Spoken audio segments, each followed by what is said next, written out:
je suis élue des Yvelines, conseillère départementale des Yvelines. J'allais venir, c'est mon prochain thème, mais si vous voulez choisir l'éditorial de cette émission... C'est l'anniversaire de la mort de 2 policiers à Magnanville.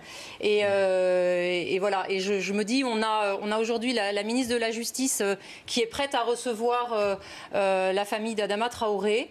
En revanche, on ne la voit pas faire la proposition de recevoir la famille de Jean-Baptiste Salvin et Jessica Schneider pour faire un point sur on ne va l'enquête. pas dire qu'il n'y a pas de dommage lorsqu'un policier décède dans l'exercice de ses fonctions, qu'un agent de l'État décède. On a été mobilisés pour les hommages à cette période-là.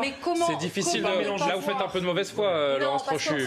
Comment justifier le fait que la famille Traoré, en pleine, on va dire, procédure, en pleine instruction, bénéficierait, d'ailleurs elle l'a refusé, bénéficierait, entre guillemets, d'un traitement de faveur, de rencontrer la ministre de la Justice, la ministre de la Justice, alors même que, voilà, il y a des situations tout aussi dramatiques sur lesquelles... Ça vous a choqué que Nicole Belloubet demande à rencontrer la famille Traoré?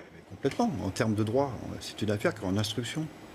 Et la garde des Sceaux va recevoir... Vous voulez, hein, parce que l'invitation a été déclinée par Assad Traoré. Sur instruction du président de la République. Ça pose la question aussi de la séparation des pouvoirs. Le garde des Sceaux n'a pas à s'immiscer dans une instruction. Est-ce qu'on peut imaginer, Samy Sfaxi, que la garde des Sceaux fait cette demande sous la requête du président de la République? Ah bah bien sûr, c'est évident. C'est pour ça que, et je le répète, à décharge aussi du ministre de l'Intérieur, on parle beaucoup de Christophe Castaner, mais n'oublions pas que Christophe Castaner, il est aussi sous l'autorité du Premier ministre et du président de la République. Donc ça, c'est un point essentiel.